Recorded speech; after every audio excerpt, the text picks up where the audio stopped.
What type of a smartphone user are you? A Vortex user? A functional user?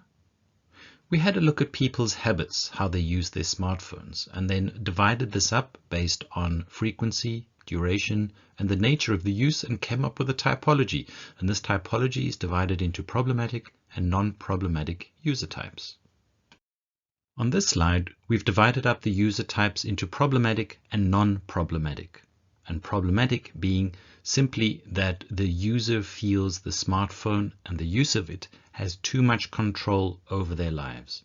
And here we have the Vortex user, the super distractible, the escapee, the minor.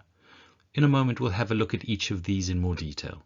And on the other side, the non-problematic side, we have the functional user and the intentional user.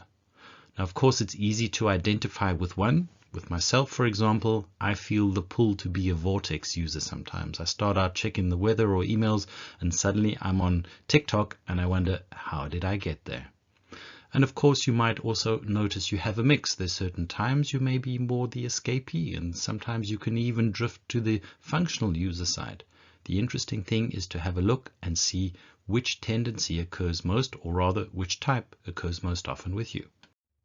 Problematic user type number 1, the Vortex user. It all starts out quite innocently.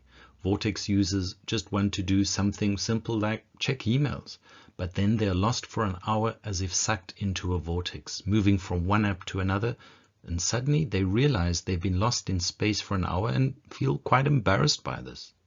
Vortex users feel like time is slipping away from them because they've just lost an hour on their smartphone. Problematic user type number 2, the super distractible. This is a very common user type. They're characterized by having 100, if not hundreds of pickups in a day.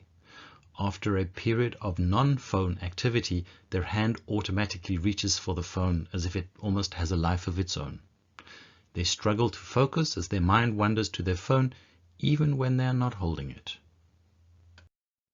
Problematic user type number 3, the escapees. Their first reaction is to flee to their phones to escape the current situation. Usually this involves some unpleasant feeling or unpleasant situation. This could be problems with a partner, a stressful time with kids or parents, or just simply being overwhelmed by having to make an uncomfortable decision.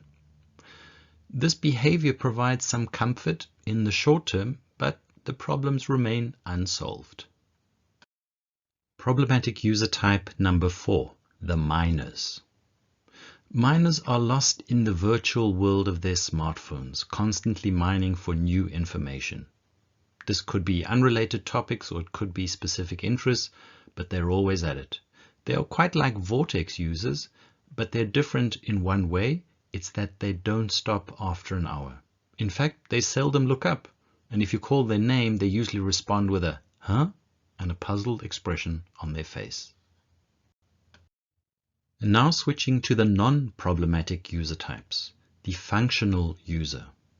Functional users are, just as the name suggests, very functional about their use. They pick up their phone, check the weather, done, and they put their phone away again. They usually don't reply quickly to messages. And interestingly, the smartphone has absolutely no addictive pull for them. They just use it purely functionally. Vortex users tend to admire functional users. The second non-problematic user type is the intentional user. Now, intentional users choose what they want to use their phone for. And the choice is made intentionally and not as an automatic habit. They could choose to use their phone for longer, or they could choose to use their phone for less. The important thing is it's a conscious choice. It's also interesting to note they are not risk-free of getting sucked in by their phones again, but they are usually more resilient in taking back control. This has been a short overview of the typical user types we've noticed, the problematic and the non-problematic.